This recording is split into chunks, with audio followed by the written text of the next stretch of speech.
बिस्मिल्लाहिर्रहमानिर्रहीम अस्सलामुअलैकुम dear students.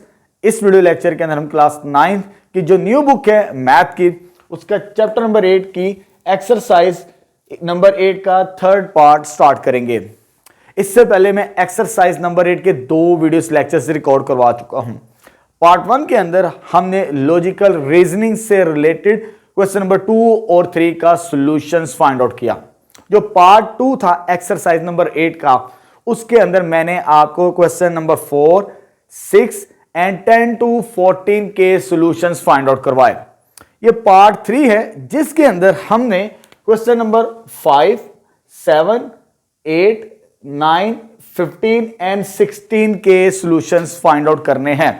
ठीक है, ये थर्ड वीडियो लेक्चर है एक्सरसाइज नंबर 8 का। ठीक है, और जो मेन टॉपिक हमारा दैट इज डिडक्टिव प्रूफ्स। ठीक है, इसके अंदर हमने डिफरेंट प्रूफ्स करने हैं डिडक्शंस की मदद से। ठीक है, चलिए स्टार्ट करते हैं आज का वीडियो लेक्चर। चलिए बेटा, क्वेश्चन नंबर 5 स्टार्ट करते हैं। ये इस वीडियो लेक्चर का पहला सवाल है। स्टेटमेंट क्या है हमारे पास, what is the difference between the axiom and theorem. एक तो चीज हमें यह बतानी है कि एक्सियम और थ्योरम के दरमियान क्या फर्क है। Then give example of each, यानी दोनों की हमने एग्जाम्पल भी बतानी है, एक्सियम की भी और थ्योरम की। ठीक है, पहले एक्सियम की डेफिनेशन समझते हैं। क्या है हमारे पास एक्सियम की डेफिनेशन? वो कहते हैं अ मैथमेटिकल स्टेटमेंट, एक मैथमेटिकल स्टेटमेंट दैट जो के we believe to be true, जिसे हम सही माने विदाउट, बगैर एनी एविडेंस, बगैर किसी सबूत के हम उस स्टेटमेंट को सही मान लें, हमें उसे प्रूफ करने की जरूरत ना हो मैथमेटिकली, तो वो एक्सियम्स कहलाती है। यहां पर मैंने एक एग्जांपल लिखी है, एक एग्जांपल आपकी बुक के अंदर और भी एग्जांपल्स हैं। ठीक है, उसे देख लीजिएगा आप। A straight line can be drawn between any 2 point. हमें पता है कि अगर मैं 2 पॉइंट्स लूं, फॉर एग्जांपल एक पॉइंट ये और एक ये पॉइंट ये, अगर इनको दोनों को मैं ज्वाइन करूं तो हमेशा क्या मिलेगी, मुझे एक स्ट्रेट लाइन मिलेगी। जहां मर्जी पॉइंट रखें आप, अगर इधर पॉइंट रखेंगे तब भी हमें स्ट्रेट लाइन ही मिलेगी उन 2 पॉइंट्स को मिलाने से। तो विदाउट एविडेंस, ठीक है, बगैर किसी सबूत के ये स्टेटमेंट ट्रू है, हमें साबित करने की कोई जरूरत नहीं। ठीक है, तो ऐसी स्टेटमेंट को हम एक्सियम्स कहते हैं। ठीक है, ये एग्जांपल भी मैंने एलैबोरेट कर दी इसकी। ठीक है, एक और एग्जांपल आपकी बुक के अंदर है। एक पॉइंट के अंदर इनफाइनाइट लाइंस पास करवा सकते हैं हम। एक ये भी एग्जांपल एक्सियम्स की ये आपकी बुक के अंदर दी गई है। ठीक है, उसे भी आपने पढ़ना है। अब आगे आता है थ्योरम। थ्योरम क्या होता है, अब इसको समझते हैं। एक्सियम्स को हमने पढ़ लिया। A theorem is a mathematical statement that has been proved, जिसे प्रूव करना पड़ता है based on the previous knowledge या प्रीवियस फैक्ट, यानी पहले से एक चीज मौजूद थी, उसकी मदद से हमें एक नया रिजल्ट ड्राइव कर दिया। ठीक है, तो उसे हम थ्योरम कहते हैं, यानी बेस्ड ऑन प्रीवियस नॉलेज, वो लिटरेचर के अंदर पहले से मौजूद थी, उसी की मदद से हमने एक नया रिजल्ट बना लिया, उसे हम कहते हैं थ्योरम। ठीक है, यहां पर मैंने एग्जांपल लिखी है, the sum of interior angle is 180। ये आपकी एक्सरसाइज का क्वेश्चन नंबर 15 भी है, प्रूफ करेंगे इसके अंदर। ठीक है, इसी वीडियो लेक्चर के अंदर ये थ्योरम कहलाती है। वहां पर मैं एलैबोरेट करूंगा क्वेश्चन नंबर 15, फिर ये आपके लिए एग्जांपल भी बहुत आसान हो जाएगी। ठीक है, बस ये सिंपल याद रखना है, पहले से हमारे पास चीजें मौजूद थी, एक नया रिजल्ट बना लिया, उसे हम थ्योरम कहते हैं। तो ये हमारे पास डिफरेंस है एक्सियम्स और थ्योरम के दरमियान। ठीक है, इसमें हमें साबित करने की कोई जरूरत नहीं होती, लेकिन इसमें हमें साबित करना पड़ता है उस चीज को जो एक नई स्टेटमेंट होती है मैथमेटिकली। ठीक है, ये हमारे पास क्वेश्चन नंबर 5 का सॉल्यूशंस कंप्लीट हो चुका। अब आ गया था नेक्स्ट क्वेश्चन नंबर 7। जो 6 है वो पहले हम पढ़ चुके हैं, जो प्रीवियस वीडियो लेक्चर है मेरा। ठीक है, वो डिफरेंट टॉपिक था, क्योंकि आज हमारा जो मेन टॉपिक है वह डिडक्टिव प्रूफ। इनसे रिलेटेड जो एक्सरसाइज के सवाल है ना, उन्हीं के सॉल्यूशन फाइंड आउट करेंगे। ठीक है, जब मैंने चैप्टर स्टार्ट करवाया था तो मैंने कहा 3 मेजर टॉपिक हैं। लॉजिकल रीजनिंग, ठीक है, जो हम पढ़ चुके हैं पार्ट 1 के अंदर। उसके बाद हमने पढ़ा था mathematical proofs, second video lecture, और अब डिडक्टिव प्रूफ्स पढ़ रहे हैं हम। अब आते हैं क्वेश्चन नंबर 7, ठीक है। क्वेश्चन नंबर 7 में कहता है indicate whether it is an axiom, conjecture और थ्योरम, ठीक है।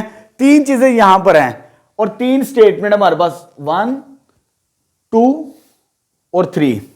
उसने कहा ये जो 3 स्टेटमेंट्स है 1, 2 एंड 3, बताइए ये एक्सियम्स है, कंजेक्चर है या थ्योरम है। अभी मैंने सिर्फ आपको 2 डेफिनेशंस बताएंगे, एक्सियम्स की और थ्योरम की, ठीक है। चले पहली स्टेटमेंट को पढ़ते हैं, फिर आपको मैं एलैबोरेट करता हूं। क्या कहता है पहली statement, there is exactly 1 straight line through any 2 points. अभी मैंने आपको एक डेफिनेशन पढ़ाई एक्सियम्स की, उसके अंदर यही चीज एक्सप्लेन की है, 2 पॉइंट से हम एक लाइन ड्रॉ कर सकते हैं, बस ये काम कर सकते हैं, तो वो हमारे पास क्या कहलाती है, एक्सियम, एक्सियम कहलाती है, ठीक है। It is an axiom. आगे वो कहता है एक्सप्लेन योर रीजनिंग, आपने रीजनिंग भी बतानी है। डेफिनेशन मैंने आपको एलैबोरेट की, मैंने दोबारा वही चीज लिखी है।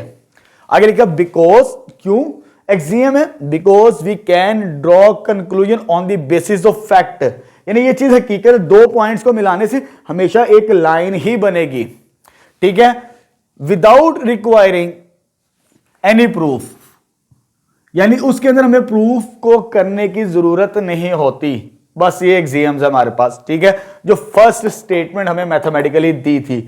अब चल बेटा सेकंड स्टेटमेंट को समझते हैं। क्या कहता है हमें, every even integer greater than 2, यानी ग्रेटर देन 2 से बड़े जितने भी इवन इंटीजर्स हैं, इवन इंटीजर्स 2 से बड़े कौन से होंगे, 4, 6, 8, 10, ये सारे 2 से ग्रेटर हैं इवन इंटीजर नंबर। एक तो बात ये कह रहा हमें, कैन बी रिटन, यानी इनको लिखा जा सकता है एज ए सम। सम से मुराद क्या होता है, प्लस की फॉर्म में। ये जो नंबर है ना, चाहे 4 है, चाहे 6 है, चाहे 8 है, चाहे 10 है, इनको हम स्प्लिट कर सकते हैं सम ऑफ 2 प्राइम नंबर्स। यानी अगर मैं 4 को कंसीडर करता हूं, 4 को मैं स्प्लिट कर सकता हूं 2 + 2, 2 भी प्राइम नंबर है, 2 भी प्राइम नंबर है, यानी जो भी आप 2 से बड़ा इवन इंटीजर लेंगे उसको सम ऑफ 2 नंबर्स करेंगे, जो 2 नंबर्स बनेंगे वो हमेशा क्या होंगे, प्राइम नंबर्स होंगे। प्राइम नंबर्स जो अपने टेबल पे डिवाइड होता है, ये बच्चों को लॉजिक आसानी के लिए बताई जाती है, बेसिकली ये डेफिनेशन नहीं है, ठीक है। चलिए जी, एक अगर मैं 6 लिखना चाहूं, ये नेक्स्ट क्या हमारे पास 6, ये आ जाएगा 6 को मैं क्या लिख सकता हूं, 3 + 3, 3 भी प्राइम नंबर है, sum of 2 prime number is an even number. अगर मैं बात करूं 8 की, इसको 4 + 4 नहीं करना, 4 कंपोजिट नंबर होता है, तो इसको मैं 3 + 5 लिखूंगा। 3 भी इवन, सॉरी 3 भी प्राइम नंबर है और 5 भी प्राइम नंबर्स है, तो वो क्या कहता है कि 2 प्राइम नंबर्स को ऐड करें वो हमेशा इवन नंबर बनेगा, या इवन नंबर को स्प्लिट कर सकते हैं सम ऑफ 2 प्राइम नंबर्स, ठीक है। ये तो ऑब्जर्वेशंस है हमारे पास, ये स्टेटमेंट है। आगे वो कहता गया कौन सी, एक्सियम्स है, कंजेक्चर है या थ्योरम है। अब देखिए यहां पर मैंने लिखा है conjecture, it is a conjecture, because उसकी मैं अब रीजन बताता हूं, एलैबोरेट करता हूं। Because we can draw conclusion on the basis of observations. यहां पर जो वर्ड है ना, ऑब्जर्वेशंस है, ऊपर वाले में था फैक्ट, ठीक है, यानी वो चीज सही है हमारे पास, या चीजों को ऑब्जर्व कर रहे हैं, हम देख रहे हैं, हमें ऐसी चीजें मिल रही हैं, लेकिन नॉट येट बीन प्रूव्ड, वो अभी तक मैथमेटिकली प्रूव्ड नहीं है हमारे पास, ठीक है। जैसे इवन नंबर्स को मैं क्या लिख सकता हूं, 2n + 2, ठीक है, ये 4 2 से बड़ा ही मिलेगा अगर मैं n की वैल्यू 0 पुट करूं। अगर मैं दूसरा एक और इवन नंबर लूं क्या इसको मैं स्प्लिट कर सकता हूं 2 प्राइम नंबर्स में, तो इस यहां पर मेरे लिए स्प्लिट करना मुश्किल होगा, ठीक है। तो यहां पर ऐसी स्टेटमेंट जो अभी तक प्रूव्ड ना हो मैथमेटिकली, ठीक है, मैथमेटिकली प्रूव्ड ना हो, लेकिन ऑब्जर्वेशन उनकी क्या हो हमारे पास, करेक्ट हो, ठीक है, चीजें हमें नजर आ रही है साफ साफ, ये करेक्ट स्टेटमेंट है हमारे पास, ऑब्जर्वेशंस है, हाइपोथेसिस है, मफरूजों की बुनियाद के ऊपर हमने ये चीजें डिफाइन की है, तो ऐसी चीज को हम कंजेक्चर कहते हैं, ठीक है। इसमें वो चीज ट्रू होती है लेकिन उसे साबित नहीं करना पड़ता, ठीक है। इट मे बी ट्रू और फॉल्स, लेकिन ये अभी तक प्रूव्ड नहीं है मैथमेटिकली, ठीक है। चले जी, अब आते हैं नेक्स्ट थर्ड वाली स्टेटमेंट। इस मैथमेटिकल स्टेटमेंट को बताना है वो एक्सियम्स है, कंजक्चर है या थ्योरम है। अब इस स्टेटमेंट को समझते हैं। The sum of angles in a triangle is 180। अभी मैंने आपको बताया थ्योरम, उसकी यही एग्जांपल है। Sum of angle is in a triangle is 180। Basically ये जो स्टेटमेंट है ना थर्ड, ये थ्योरम है हमारे पास, और इसे प्रूव करेंगे। क्यों प्रूव करेंगे, उसकी रीजन भी है, because it has been proved, ये प्रूव्ड किया गया है on the basis of previous known fact, यानी प्रीवियस नॉलेज की मदद से, पहले से चीजें मौजूद थी उन्हीं को यूज करते हुए हमने इस रिजल्ट को ड्राइव किया है, प्रूव किया है, साबित किया है। और ये एक्सरसाइज का क्वेश्चन नंबर 15 है हमारे पास, और इसके अंदर सॉल्व भी करेंगे इसे, फिर आपको ज्यादा क्लियर हो जाएगा, ठीक है। अब ये तीनों पॉइंट्स मैंने आपको एलैबोरेट कर दिए और क्वेश्चन नंबर 7 भी हमारे पास कंप्लीट हो चुका, ठीक है। तो ये डिफरेंस है एक्सियम्स, कंजेक्चर और किसके दरमियान, थ्योरम्स के दरमियान, ठीक है। एक्सियम्स और थ्योरम मैंने क्वेश्चन नंबर 5 के अंदर भी बता दिया, लेकिन इसमें एक चीज एक्स्ट्रा थी, उसको भी मैंने एलैबोरेट कर दिया, ठीक है। अब स्टार्ट करते हैं क्वेश्चन नंबर 8, जो कि हमने डिडक्टिव प्रूफ्स करने हैं इस एक्सरसाइज के। चलिए बेटा नेक्स्ट क्वेश्चन नंबर 8 स्टार्ट करते हैं। हमारे पास स्टेटमेंट है, formulate simple deductive proof for each of the following algebraic expression. हमें 3 पार्ट्स दिए हैं अलजेब्राइक एक्सप्रेशंस के, हमने प्रूफ करना है डिडक्टिव की मदद से, ठीक है। यानी इन प्रॉपर्टीज को यूज करना है। ये प्रॉपर्टीज हम चैप्टर नंबर 1 के अंदर पढ़ चुके हैं। इन प्रॉपर्टीज के साथ साथ रेफरेंस देने हैं, तब हमने प्रूव करने हैं इन स्टेटमेंट्स को, ठीक है।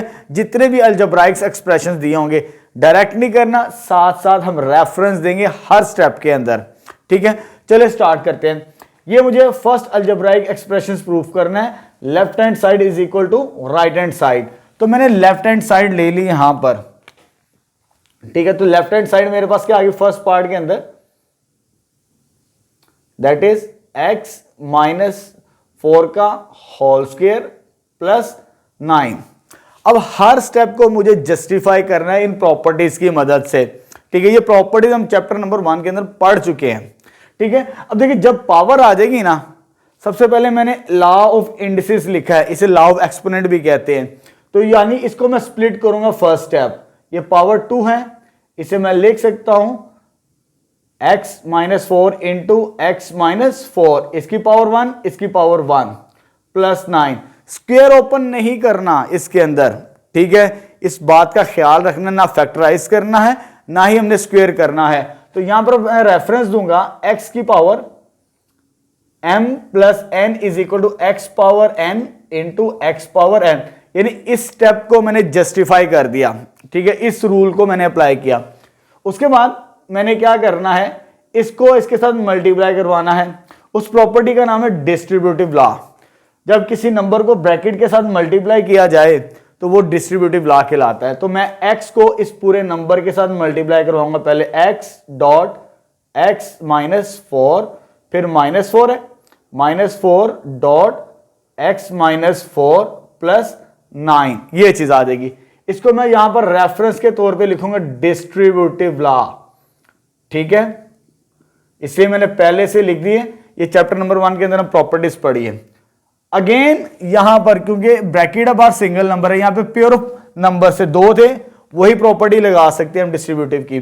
तो इसको इसके साथ मल्टीप्लाई करवाना है आपने, x डॉट x, स्क्वायर नहीं करना, बात का ख्याल रखना है। इस प्रॉपर्टी को दोबारा यूज करना पड़ेगा हमें, x dot 4 minus 4 dot x minus minus plus 4 dot 4 plus 9 आ जाएगा। इस पर भी और इस पर भी हमने दोबारा डिस्ट्रीब्यूटिव लॉ लगा दिया, ठीक है। ये वाली प्रॉपर्टी को यूज किया है, लेफ्ट डिस्ट्रीब्यूटिव लॉ भी इसे कहते हैं। मैं सिर्फ डिस्ट्रीब्यूटिव लॉ लिखूंगा यहां पर।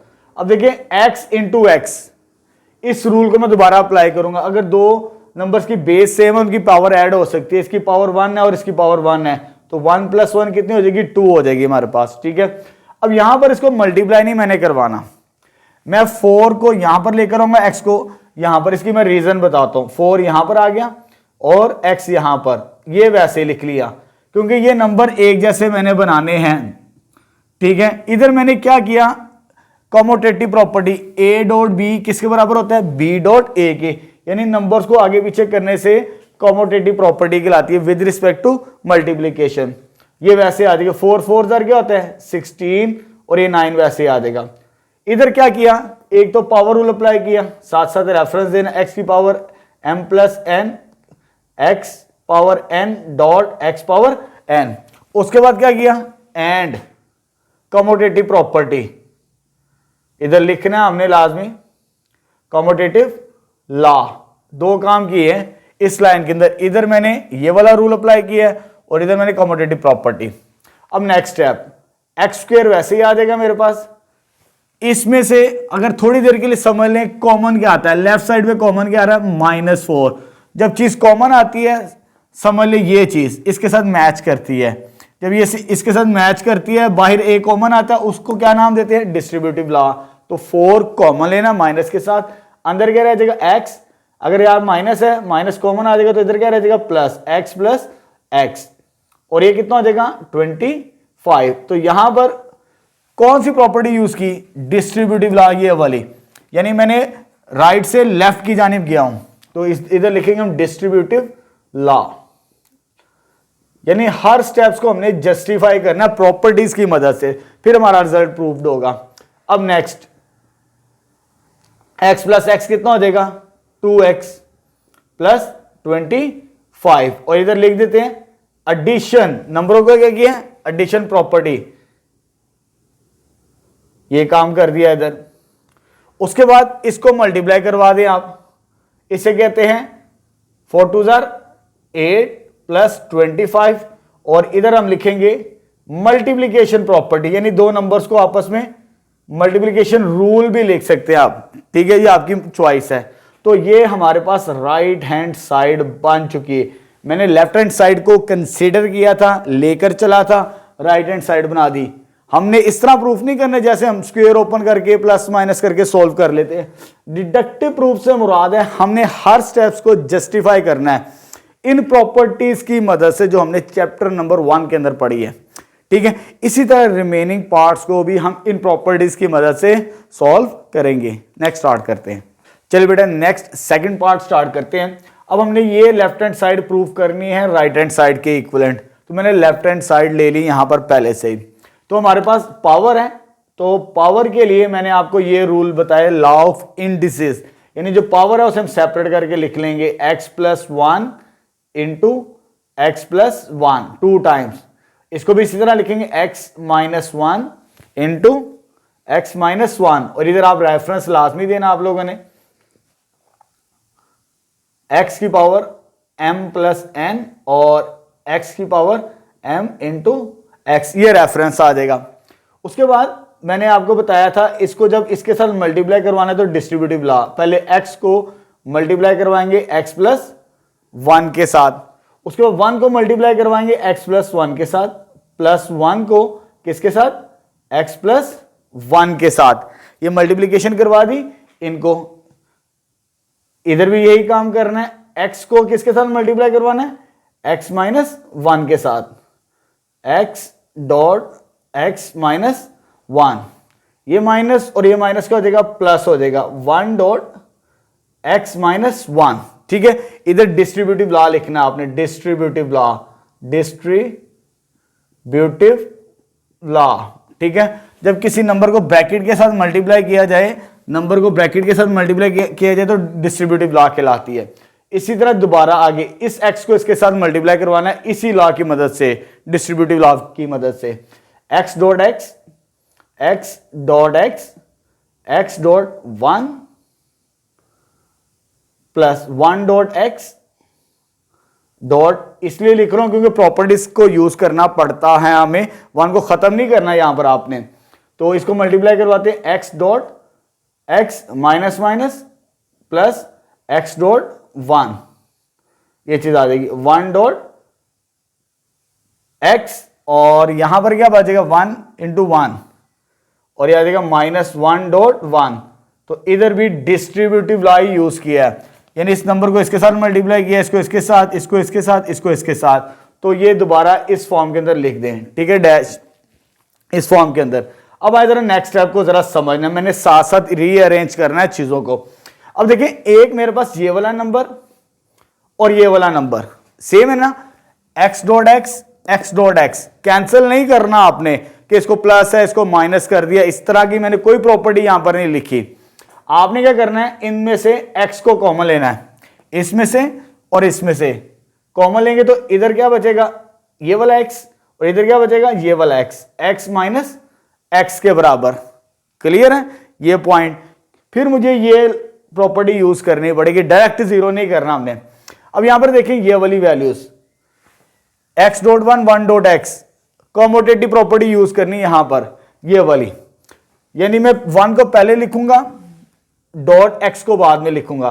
तो मैंने क्या करना है यहां पर अरेंजमेंट के अंदर, अरेंजमेंट में क्या करूंगा, इसको इंटरचेंज कर रहा हूं, 1 डॉट x प्लस ये वैसे आ गया 1 डॉट x, और 1.1 को लास्ट में लिखूंगा। इसको मैं अरेंज कर रहा हूं, ये 4 नंबर 1 2 3 और 4, इसको मैंने क्या लिखना है 1 डॉट एक्स की शक्ल के अंदर, 1 डॉट एक्स, यानी ये टर्म ये वाली टर्म और ये वाली चार टर्म सेम है, तो इसको मैंने तरतीब दे दी कॉमोटेटिव प्रॉपर्टी की मदद से। प्लस इसमें से ये 1.1 नहीं है, चला गौर करना है, 1.1 नहीं है, 1.1 है, इधर से और इधर से कॉमन आएगा 1.1, 1 माइनस 1 बचेगा हमारे पास, ठीक है, उसको कैंसल आउट नहीं करना। आगे इधर क्या लिखेंगे, इसमें से और इसमें से जब कॉमन लिया जाए तो ये इस तरफ से उस तरफ मूव करना पड़ता है, ये भी डिस्ट्रीब्यूटिव लॉ कहलाता है। यानी इधर हमने 2-3 प्रॉपर्टीज को यूज किया है, एक तो डिस्ट्रीब्यूटिव मैं लिख रहा हूं, डिस्ट्रीब्यूटिव लॉ, प्लस दूसरी कॉमोटेटिव, आगे पीछे किया, प्लस कॉमोटेटिव लॉ। हमने हर स्टेप को जस्टिफाई करना है। अब x माइनस एक्स, ये वाली प्रॉपर्टी ये एडिटिव इनवर्स कहलाती है, ये 0 के बराबर होती है, इसको याद कर लेना आपने। तो इसको मैं लिख सकता हूं x माइनस एक्स को, अगर इस तरह नहीं करना तो इस तरह भी लिख सकते हैं आप, एक स्टेप अगर और करना चाहते हैं फिर आपको क्लैरिटी नजर आएगी चीजों के अंदर। मैं इसको इस शेप के अंदर लिख सकता हूं। अब यहां पर देखिए ये 4 टर्म्स है, 1 2 3 4, सॉरी एक टर्म मैंने यहां पे मिसिंग कर दी है, 1 2 3 4, तो इसको एक स्टेप को लिखना पड़ेगा यहां पे 1 dot x plus 1 dot 1 minus 1, ये कंप्लीट इक्वेशन बनती है हमारे पास। अब 1 2 3 4, लेफ्ट साइड पे जो नंबर है वो सेम है 1, उसको मैंने कॉमन लेना है, जैसे प्रीवियस पार्ट के अंदर हमने 4 को कॉमन लिया था। तो इधर क्या बचेगा, x बच गया, x 4x बच जाएंगे, 4x, ठीक है, इससे कहते हैं distributive law. Again distributive law लगा दिया, और ये क्या आ जाएगा मेरे पास, इसको भी मैं लिख सकता हूं, माइनस को प्लस -1, आपकी आसानी के लिए लिखा है। इधर अगेन क्या लग गया, डिस्ट्रीब्यूटिव लॉ, ठीक है, तो ये मेरे पास बार बार आ रहा है डिस्ट्रीब्यूटिव लॉ। अब ये वाला नंबर 0 के बराबर आएगा, एडिटिव इनवर्स कहते हैं इसे, क्या कहते हैं इसे, एडिटिव इनवर्स। ये आ जाएगा 0 के बराबर, और x plus x plus x plus x कितना बनेगा, 4x के बराबर, ठीक है। और इधर क्या आ जाएगा, ये भी 1, वैसे ये क्या वैल्यू बनेगी इसकी मदद से, एडिटिव इनवर्स की मदद से 0, और इधर आपने रेफरेंस देना है एडिटिव इनवर्स, साथ साथ प्रॉपर्टी भी रिवाइज होनी जो चैप्टर नंबर 1 के अंदर हमने पढ़ी। जब 0 को मल्टीप्लाई करेंगे इस नंबर के साथ तो ये 0 ही होता है, और जब 1 को किसी नंबर के साथ मल्टीप्लाई करें नॉन जीरो के साथ, 1 multiply with non zero number वो इटसेल्फ होता है, वही बनता है, लेकिन इस प्रॉपर्टी का नाम क्या है, मल्टीप्लिकेटिव आइडेंटिटी। तो इसका आंसर तो 4x तो आना है, लेकिन इसका रेफरेंस क्या देना हमने यहां पर, ये किस वजह से बना है, मल्टीप्लिकेटिव आइडेंटिटी। तो ये चीज आ जाएगी 0 प्लस 0, अगर 0 ऐड करें किसी नंबर के साथ तो वो एडिटिव आइडेंटिटी बनती है, वो मुझे लिखना याद नहीं रहा, इधर मैं लिख देता हूं 10 नंबर। 10 नंबर पे अगर किसी नंबर के साथ 0 ऐड करें तो ये हमारे पास बनता है एडिटिव आइडेंटिटी, इसको भी मार्क कर लेना आपने। तो ये जस्टिफाई हो जाएगा हमारे पास लास्ट वाला स्टेप भी 0 जब ऐड करेंगे, बिकॉज एडिटिव आइडेंटिटी। साथ ही आपको प्रॉपर्टीज भी याद हो रही है, ठीक है, विदाउट प्रॉपर्टीज को आपने सॉल्व नहीं करना। अब स्टार्ट करते हैं थर्ड पार्ट, यही हमने प्रूव करना है, विच इज राइट हैंड साइड। चलिए बेटा नेक्स्ट थर्ड पार्ट स्टार्ट करते हैं। हमारे पास जो थर्ड पार्ट है बिल्कुल सिमिलर है सेकंड पार्ट की तरह। इसमें और इसमें डिफरेंस क्या है, सिर्फ एक चीज का फर्क है। सेकंड पार्ट के अंदर हमें यहां पर 1 दिया हुआ था और यहां पर हमें क्या दिया, अब 5 दिया हुआ दोनों नंबर्स के अंदर। तो फिर आपने एक ही काम करना है, जैसे मैंने प्रीवियस पार्ट करवाया ना सेकंड, वैसे ही है, हर स्टेप को वैसे ही लेके चलना है। जस्ट आपने क्या करना है, तो यहां पर मैं डिटेल के साथ इसे एक्सप्लेन नहीं करूंगा। जहां जहां पर 1 होगा ना उधर आपने क्या लिख देना 5। अगर आपने सेकंड वाला अच्छे तरीके से समझ लिया तो थर्ड वाला ऑटोमेटिकली सॉल्व हो जाएगा, ठीक है। तो हम अपना टाइम भी वेस्ट नहीं करेंगे, टाइम भी बचेगा और हमें चीजों की क्लैरिटी भी हो जाएगी, फर्क भी पता चल जाएगा, ठीक है। बस इसको कैलकुलेशन में रेड मार्कर के साथ इसी तरह कर रहा हूं, इसीलिए मैं कर रहा हूं। सिर्फ 1 की जगह क्या करना है 5 लिखना है। बाकी प्रोसीजर हर स्टेप्स वैसे का वैसे ही है जैसे मैंने सेकंड पार्ट आपको करवाया, ठीक है। चले यहां पर 5 लिख रहा हूं मैं, जहां जहां पर 1 आ रहा है, ठीक है। आपने इसी तरह प्रैक्टिस, इस तरह अगर एक समझ लेंगे दूसरा सॉल्व करना आपके लिए आसान हो जाएगा।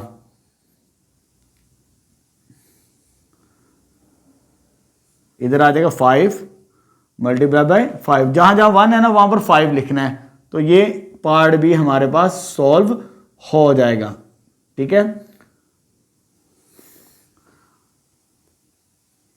यहां पर आ जाएगा 5, यहां पर भी आ जाएगा 5 5 5 5 माइनस 5, ये वैसे ही, ये 1 की जगह क्या आ जाएगा 5 डॉट, इस 1 की जगह क्या आ जाएगा 5 और इसकी जगह क्या आ जाएगा 5, इसकी जगह क्या आ जाएगा 5, ठीक है। ये 0 ही बनता है और इसकी जगह क्या आ जाएगा 1 की जगह 5 और ये 1 की जगह क्या आ जाएगा 5 और 5 2 20, बाकी सेम का सेम, आंसर कितना आ गया 20x आ जाएगा। तो ये थर्ड पार्ट बिल्कुल आसान, कोई मुश्किल नहीं, उसी स्टेप्स को फॉलो करना है, एक अच्छे तरीके से कर लें। दूसरा आपने खुद इसी तरह प्रैक्टिस करनी है, खुद नोट डाउन करना कॉपी के ऊपर, इसी तरह नहीं लिखना है रेस करके ऊपर, नोट्स के ऊपर, कॉपीज के ऊपर आपने, ठीक है।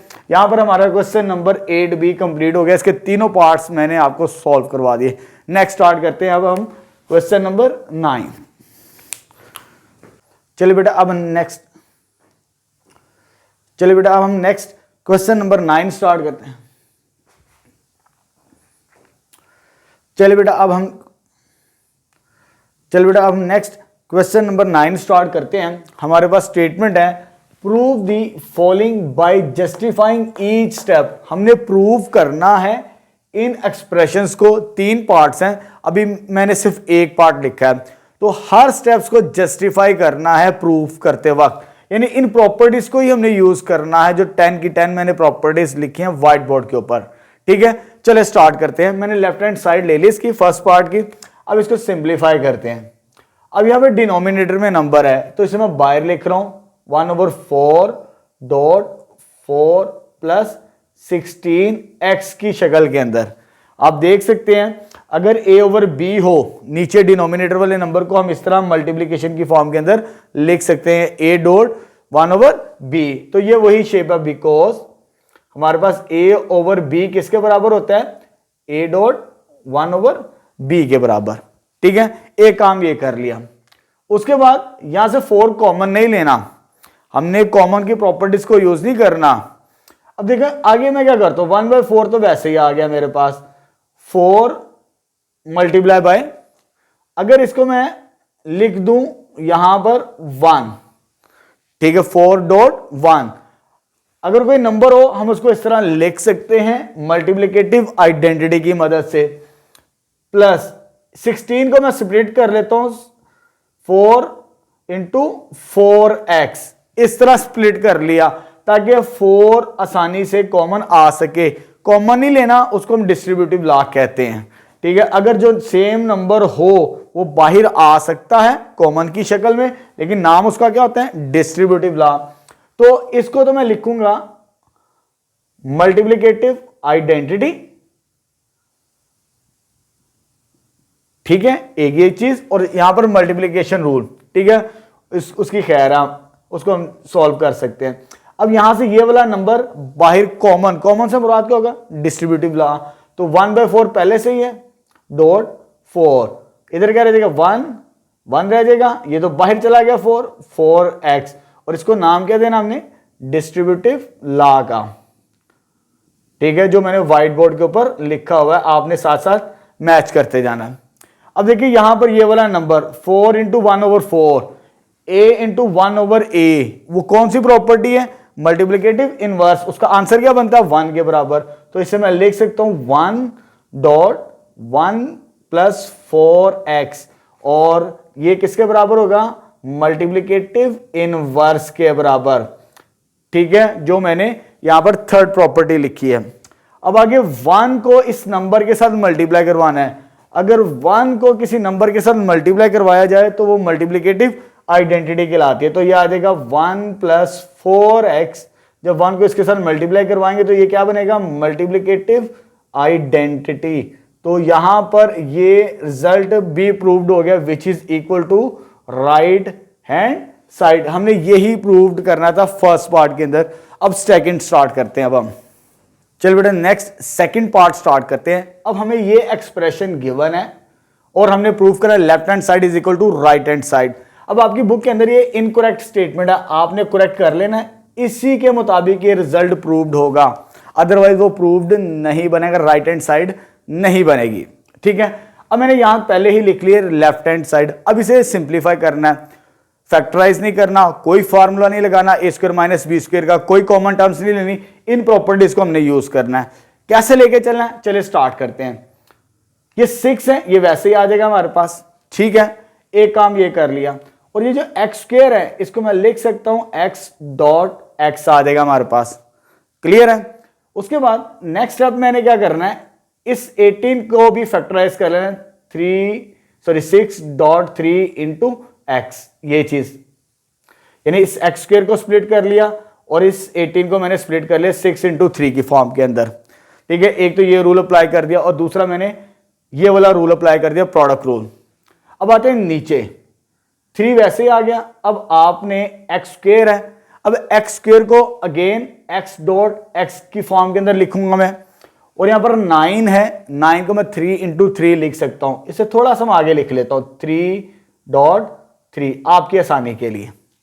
ठीक है, अब यहां पर मैंने गैप क्यों रखा, क्योंकि फार्मूला तो हमने लगाना नहीं a² b² का, क्योंकि प्रॉपर्टीज को यूज करना है तो मुझे डिस्ट्रीब्यूटिव लॉ की जरूरत पड़ेगी, क्योंकि इसमें तो कोई सेम टर्म नहीं है, ना लेफ्ट साइड पे ना राइट साइड पे। लेफ्ट साइड पे और राइट साइड पे सेम टर्म हो तो फिर ही हम डिस्ट्रीब्यूटिव लॉ लगा सकते हैं। तो फिर मुझे क्या करना पड़ेगा, यहां पर मुझे ये काम करना पड़ेगा, इधर 3.x, ये चीज सॉरी x.3 लिखना पड़ेगा। इसको मैं माइनस कर रहा हूं x.3, ठीक है, और प्लस कर रहा हूं 3.x, बिकॉज किधर गई, a.b बराबर किसके होता है, b.a। कॉमोटेटिव प्रॉपर्टी से ये नंबर्स को प्लस माइनस करने से कोई फर्क नहीं पड़ता। ठीक है, इसका ऑर्डर चेंज क्यों किया, क्योंकि मुझे इसकी जरूरत पड़ेगी आगे जाके जब हमने ये प्रॉपर्टी को यूज करना है। तो यहां पर मैंने कौन कौन सी प्रॉपर्टीज को यूज कर लिया, एक तो x² के ऊपर अप्लाई किया, यहां पर यह आ जाएगा x⁻m + n × x⁻m.x⁻n, ये चीज आ गई हमारे पास। और यहां पर मैंने कमोडेटिव प्रॉपर्टीज को यूज किया है, एंड a.b किसके बराबर है, b.a। आप इस तरह भी लिख सकते हैं कमोडेटिव प्रॉपर्टी, एग्जामिनर को पता चलेगा, यानी ऐड भी किया प्लस एंड माइनस, ये काम कर लिया। उसके बाद आते हैं नेक्स्ट स्टेप की तरफ। नीचे ये 6x तो नहीं है जो कॉमन ले सके, हम सेम नंबर बाहर ले सके, तो मैं क्या करता हूं, अभी इसको मैं वैसे लिखता हूं, इसको आगे पीछे करते हैं इसी प्रॉपर्टी की मदद से, कॉमोडेटिव प्रॉपर्टी की मदद से। 3 को आगे, x को पहले, 6x.3 डिवाइडेड बाय 3 वैसे आ गया ये वाला नंबर, इसमें से ये लेफ्ट साइड पे है, ठीक है, लेफ्ट साइड पे हो तो डिस्ट्रीब्यूटिव लॉ लगा के हम बाहर ले सकते हैं नंबर्स को। तो x इधर क्या बच गया, x माइनस 3, इसे कहते हैं डिस्ट्रीब्यूटिव लॉ, ठीक है। इसी वजह से मैंने माइनस और प्लस किया। अब यहां पर ये 3 कॉमन लेना मैंने, इधर मैंने ऑर्डर क्यों चेंज किया, क्योंकि लेफ्ट साइड वाला नंबर मुझे बाहर लेकर आना है डिस्ट्रीब्यूटिव प्रॉपर्टी की मदद से।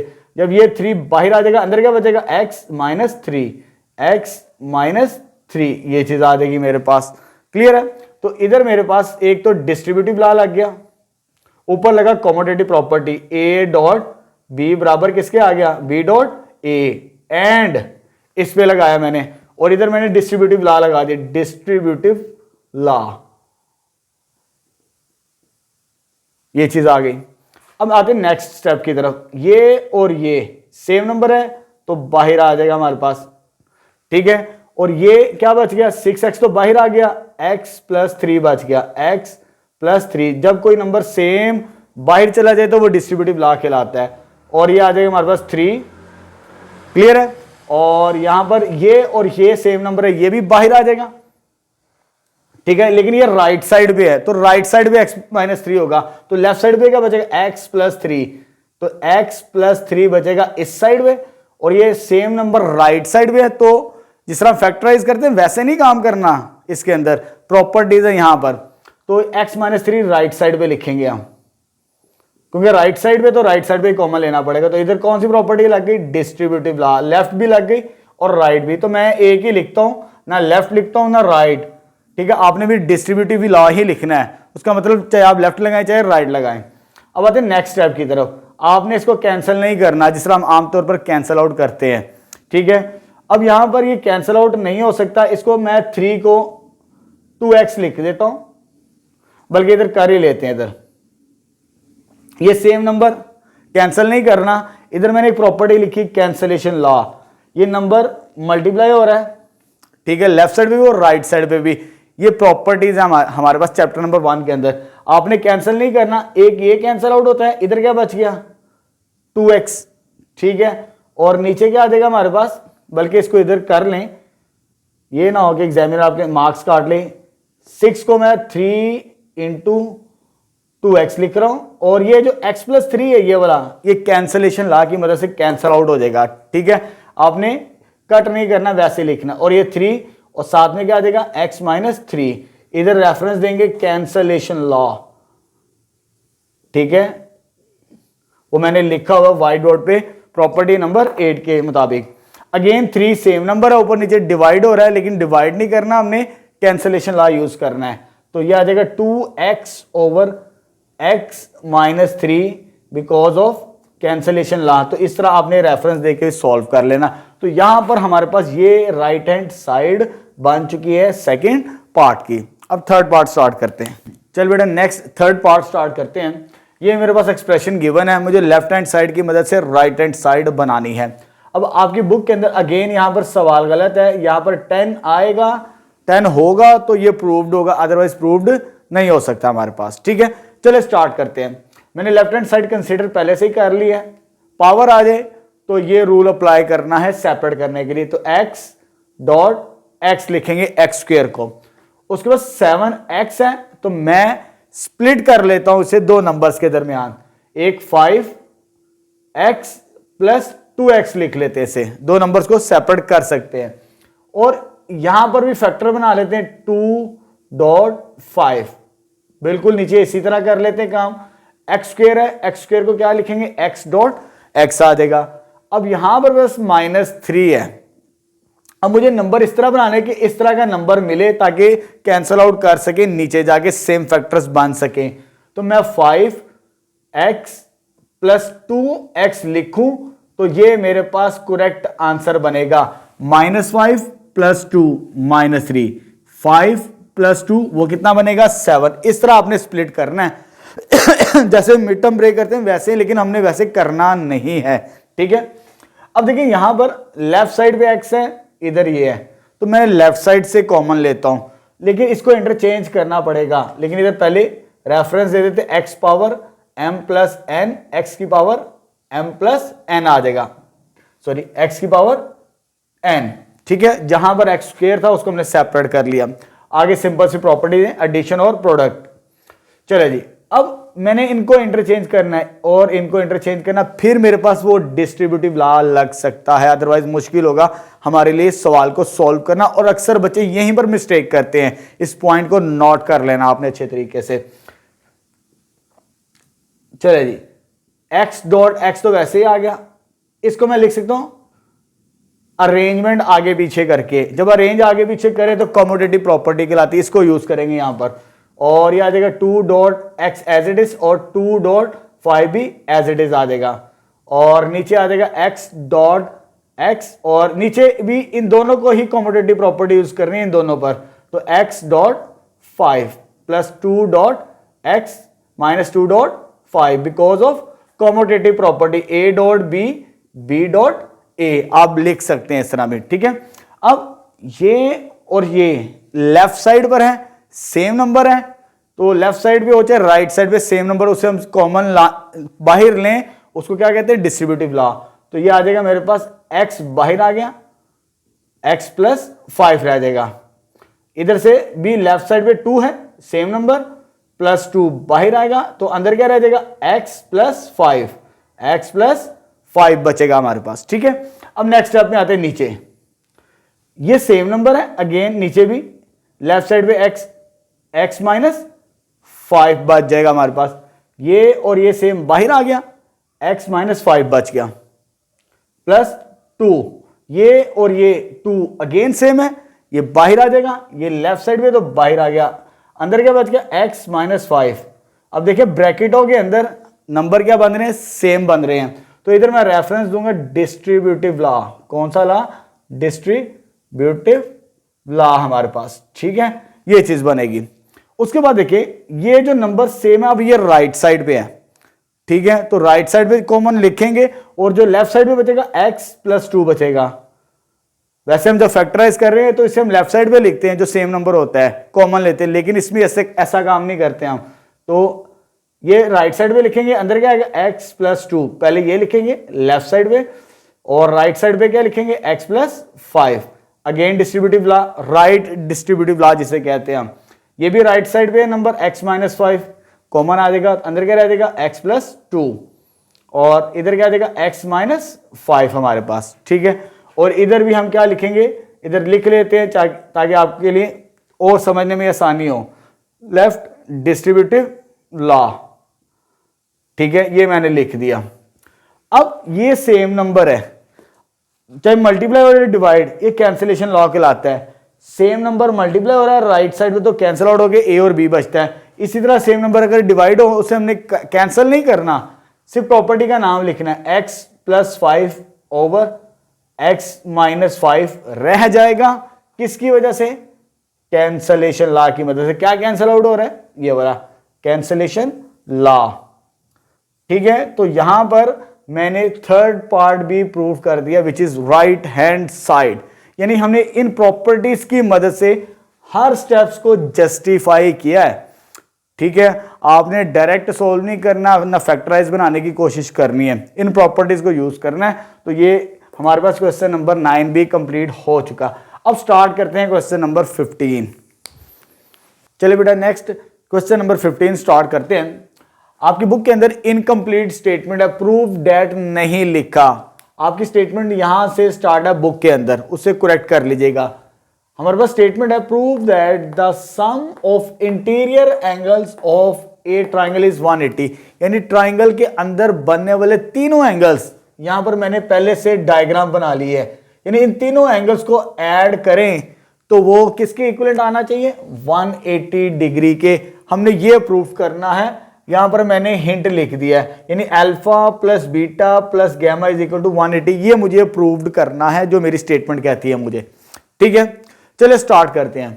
मैंने लेट कर लिया alpha beta and gamma, alpha beta and gamma be the interior angles eight, interior angle हैं ट्राइंगल्स के, लेकिन किस किस पॉइंट पर, अल्फा ए पर बन रहा है, बीटा बी पर और गामा सी पर रिस्पेक्टिवली, ठीक है, बिल तरतीब। ठीक है, आगे मैंने एक और लाइन लिखी है, इसी की मदद से हम अपना रिजल्ट प्रूव करेंगे। Then draw a line parallel to BC, ये BC साइड है, इसके पैरेलल एक लाइन ड्रॉ करनी है जो कहां से पास करें, थ्रू A पॉइंट से।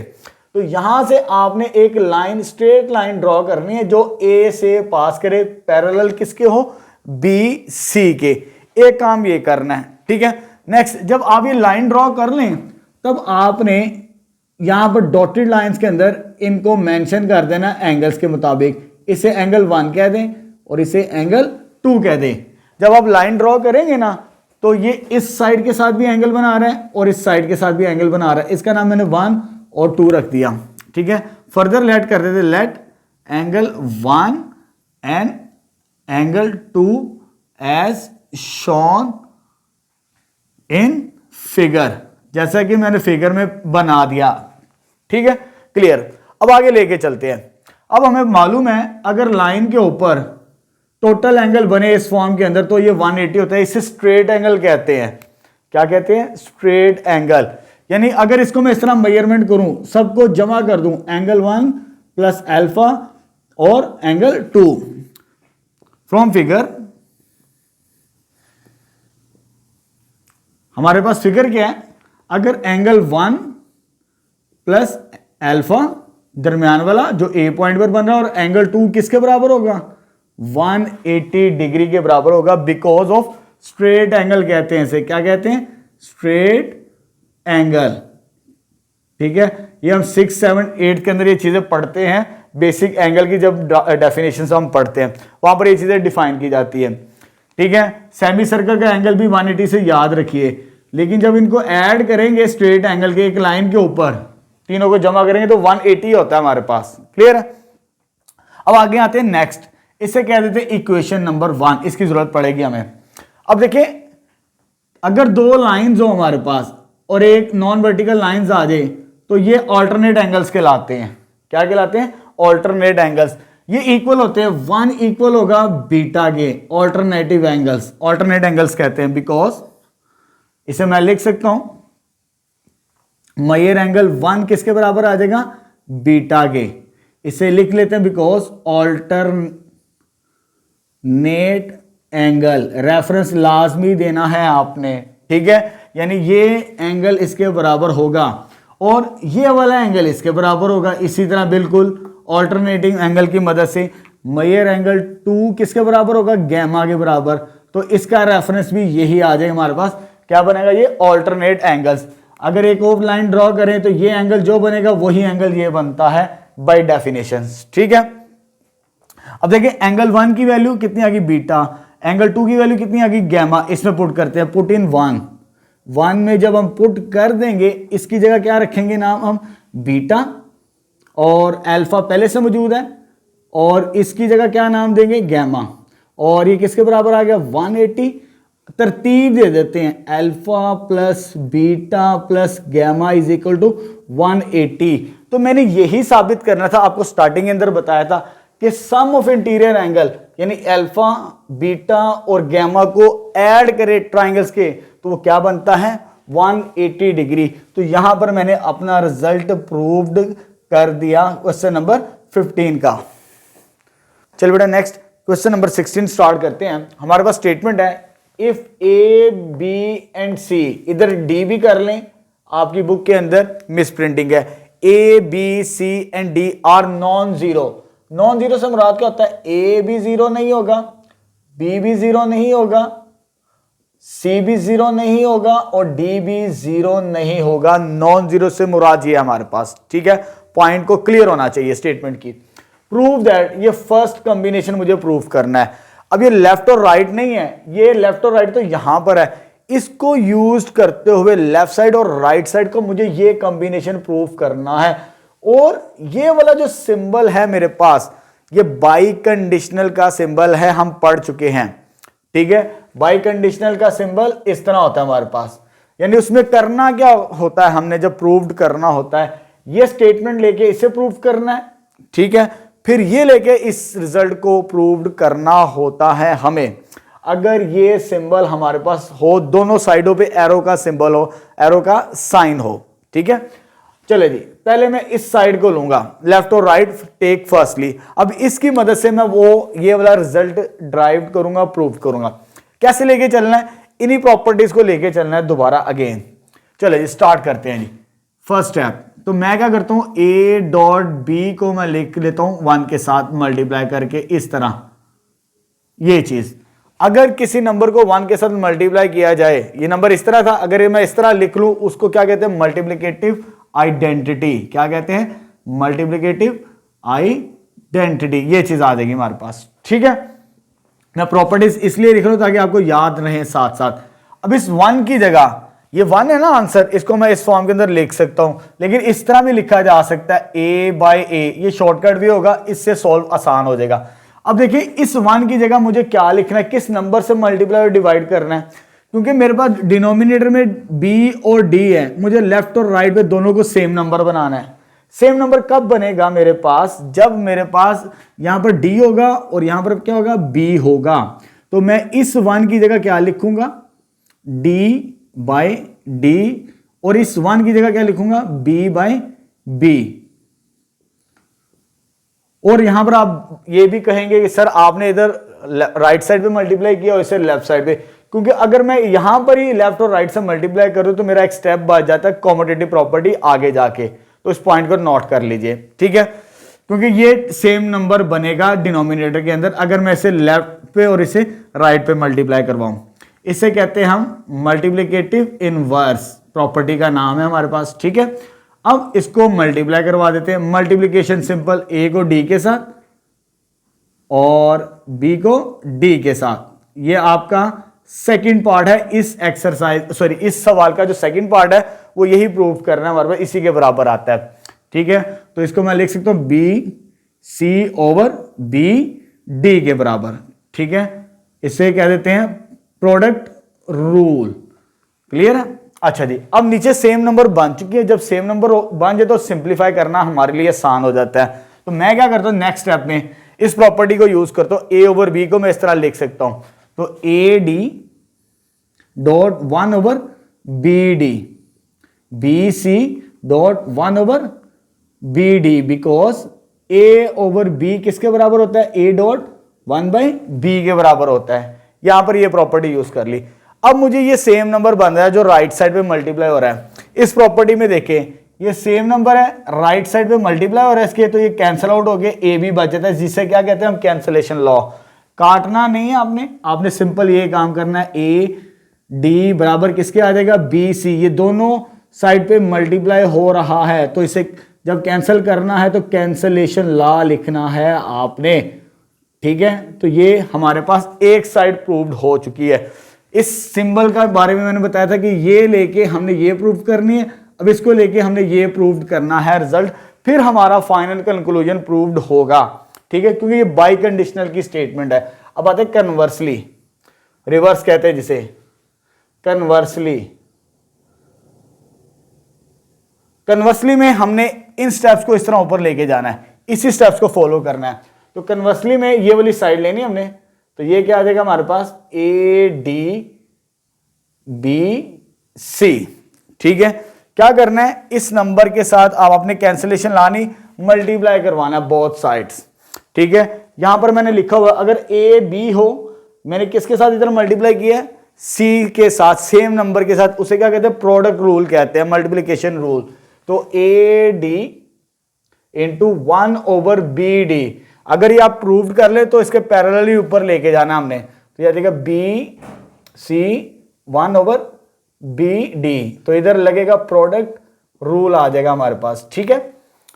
चलिए जी, अब आते हैं नेक्स्ट स्टेप की तरफ। इनको भी आपस में मल्टीप्लाई करवा देते हैं, तो ये मेरे पास क्या बचेगा, A D over B D के बारे में, A D over B D, और इसको भी मल्टीप्लाई करवा देंगे, इसके बराबर आ जाएगा बी डी आ जाएगा हमारे पास, ठीक है। ये सेम नंबर बन चुका। ये कैसे मिला मुझे, इस नंबर की मदद से मिला मुझे। अगर मेरे पास a डॉट 1 ओवर बी हो, वो किसके बराबर होता है, a ओवर b के बराबर, प्रोडक्ट रूल जिसे हम कह देते हैं। अब ये सेम नंबर है। चले बात है नेक्स्ट स्टेप की तरफ। यहां पर ये नंबर सेम है, d बाई डी और b बाई बी, तो मुझे इसे सिंप्लीफाई करना है। तो मैं इसको थोड़ा सा सेपरेट लिख लेता हूं इस फॉर्म के अंदर, D by D, A over B D by D, इससे लिख रहे तो बी बाय बी और C by D because of product rule. ठीक है, ये चीज D by D B by B, यानी सेम नंबर अगर आपस में डिवाइड हो वो 1 के बराबर होते हैं, क्या बनता है वो मल्टीप्लिकेटिव इनवर्स बनता है। तो ए ओवर बी डॉट, ये क्या आ जाएगा मेरे पास 1 के बराबर और ये आ जाएगा 1, और जब 1 को मल्टीप्लाई करते हो तो हमें मालूम है वो कौन सी प्रॉपर्टी है, मल्टीप्लिकेटिव आइडेंटिटी। तो यहां पर तो आ जाएगा मल्टीप्लिकेटिव इनवर्स और यहां पर आ जाएगा हमारे पास मल्टीप्लिकेटिव आइडेंटिटी। तो ये रिजल्ट भी हमारे पास प्रूव्ड हो चुका है।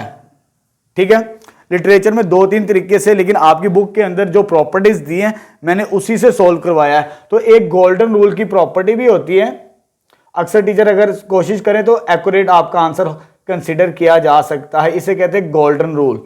अगर इससे कर लेंगे तो काम हमारा और आसान हो जाता है, सिंप्लीफिकेशन जल्दी हो जाती है। ठीक है, इसे गोल्डन रूल कहते हैं, इससे भी आसान हो सकता है, लेकिन मैंने बुक के मुताबिक ही आपको सॉल्व करवाया है। चलिए बेटा सेकंड पार्ट स्टार्ट करते हैं, क्वेश्चन नंबर 16 का। हमारे पास ये आइडेंटिटी गिवन है, अब हमने इसे प्रूव करना है। लेकिन आपको नजर तो आ रहा है कि ए को सी के साथ मल्टीप्लाई कर दे, बी को डी के साथ, आपका रिजल्ट प्रूव्ड हो जाएगा। लेकिन ऐसे नहीं करना, हमने इन प्रॉपर्टीज को यूज करना है। अगर आप वैसे करेंगे ना डायरेक्ट, तो आपका आंसर रॉन्ग कंसिडर किया जाएगा, गलत कंसिडर किया जाएगा। ठीक है, चलिए अब इन प्रॉपर्टीज को हम कैसे यूज करेंगे। तो फर्स्ट स्टेप, मैंने लेफ्ट हैंड साइड ले ली, इसको मैं लिख सकता हूं ए ओवर बी को। ए ओवर बी को मैं क्या लिख सकता हूं, A dot 1 over B, product rule के मुताबिक। तो आ जाएगा ए आ जाएगा। इसी तरह इसको भी लिख सकता हूं C dot 1 over this one, because A over B किसके बराबर होता है, ए डॉट 1 बाय बी के बराबर, जिसे हम प्रोडक्ट रूल कहते हैं। ठीक है, अब मुझे ए के साथ सी चाहिए, लेकिन ए के साथ 1 ओवर बी है। अगर इन दोनों नंबर्स को मैं आगे पीछे मल्टीप्लाई करूं तो वो मेरे पास बनता है कॉम्यूटेटिव लॉ, यानी ए डॉट बी बराबर होता है बी डॉट ए। अगर नंबर्स को आगे पीछे किया जाए तो इसको मैं लिख सकता हूं ए डॉट सी, ये वाला डॉट, इसको मैं आगे ले गया 1 over B dot 1 over D. तो क्या प्रॉपर्टी का नाम आ गया, A dot B dot A. क्या नाम है इसका, कॉम्यूटेटिव लॉ। ठीक है, विद रिस्पेक्ट टू मल्टीप्लीकेशन। अब यहां पर इसको मल्टीप्लाई करवा देते हैं प्रोडक्ट रूल के मुताबिक ए सी, और इन दोनों को मल्टीप्लाई करवा देते हैं 1 over B D. Simple product rule बनेगा। इस तरह सॉल्व करना हमने, डायरेक्ट सॉल्व नहीं करना हमने। ठीक है, अब अगेन ये देखें ए डॉट 1 ओवर बी किसके बराबर होगा, ए ओवर बी के बराबर। तो A C over B D, because of A B बराबर किसके होता है, ए डॉट 1 ओवर बी। इस प्रॉपर्टी को यूज कर लिया, तो which is right hand side. तो ये काम करना है, हमने प्रॉपर्टीज को यूज किया, डायरेक्ट सॉल्व नहीं करना। तो यहां पर हमारे पास सेकंड पार्ट भी प्रूव्ड हो जाएगा। अब लास्ट पार्ट स्टार्ट करते हैं, क्वेश्चन नंबर 16 का, जो इस चैप्टर का भी आखिरी सवाल है। चल बेटा लास्ट पार्ट स्टार्ट करते हैं, क्वेश्चन नंबर 16 का। मुझे left hand side equal prove करनी है राइट हैंड साइड के। यहां पर मैंने लेफ्ट हैंड साइड पहले से ही ले ली है। ठीक है, अब इन प्रॉपर्टीज की मदद से मुझे सॉल्व करना है, जो व्हाइट बोर्ड पे लिखी है। A over B C over B, A over B यानी ए डॉट 1 ओवर बी की फॉर्म के अंदर मैं ऐसे लिखूंगा फर्स्ट स्टेप। तो यह आ जाएगा ए ओवर बी को मैं लिखूंगा A dot 1 over B, product rule की मदद से। इसी तरह सी ओवर बी को भी मैं इसी तरह लिखूंगा सी डॉट 1 ओवर बी। आपने एलसीएम लेके सॉल्व नहीं करना, एलसीएम का कंसेप्ट यूज नहीं करना इस सवाल के अंदर। हमने ये लिख दिया इस फॉर्म के अंदर, ये लिख दिया हमने इस फॉर्म के अंदर, इस रूल के मुताबिक, प्रोडक्ट रूल के मुताबिक। ठीक है, इधर आपने रेफरेंस दे देना, ए ओवर बी किसके बराबर होता है, ए डॉट 1 बाय बी के बराबर। अब ये नंबर सेम है, 1 ओवर बी 1 ओवर बी। जो नंबर सेम हो, कॉमन लेना हो, लेकिन कॉमन की टर्मिनोलॉजी हम यूज नहीं करते, डिस्ट्रीब्यूटिव लॉ। लेकिन ये लेफ्ट साइड पे सेम है, यहां पर राइट साइड पे सेम नंबर है, लेकिन दो तरह के डिस्ट्रीब्यूटिव लॉ होते हैं, लेफ्ट भी और राइट भी। तो यहां पर राइट डिस्ट्रीब्यूटिव लॉ यूज करेंगे हम। ठीक है, तो ये आ जाएगा 1, इधर क्या बचेगा ए प्लस सी बच गया, डॉट 1 ओवर बी। इधर लिखेंगे राइट डिस्ट्रीब्यूटिव लॉ, चाहे आप सिंपल भी लिख दें डिस्ट्रीब्यूटिव लॉ, उससे कोई फर्क नहीं पड़ता, ठीक है। सम टीचर उसे सेम कंसिडर कर लेते हैं, उसे हमने बस कैटेगराइज किया लेफ्ट और राइट के अंदर।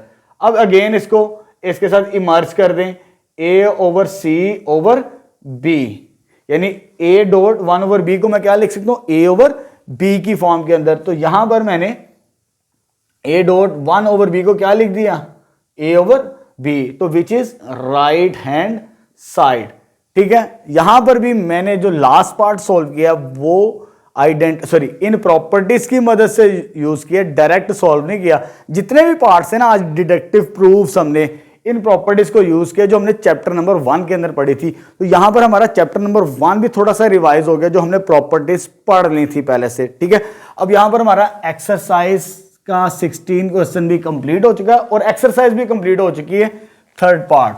अब हमारा रह गया जस्ट एमसीक्यूज, वो मैं हमेशा की तरह लास्ट में सॉल्व करवाता हूं, ठीक है। जब तक मैं चैप्टर कंप्लीट नहीं कर लेता, जितने भी सवाल होते हैं उसके बाद ही समझते हैं, क्योंकि सारी डेफिनेशंस पढ़ चुके होते हैं हम और समझ आ चुकी होती है डेफिनेशन जो हमने पढ़ी होती है, उन्हीं को हमने अप्लाई करना होता है एमसीक्यूज के अंदर, तो फिर हमारे लिए सॉल्व करना भी आसान हो जाता है, ठीक है। नेक्स्ट वीडियो लेक्चर के अंदर हम एमसीक्यूज को सॉल्व करेंगे इस चैप्टर के।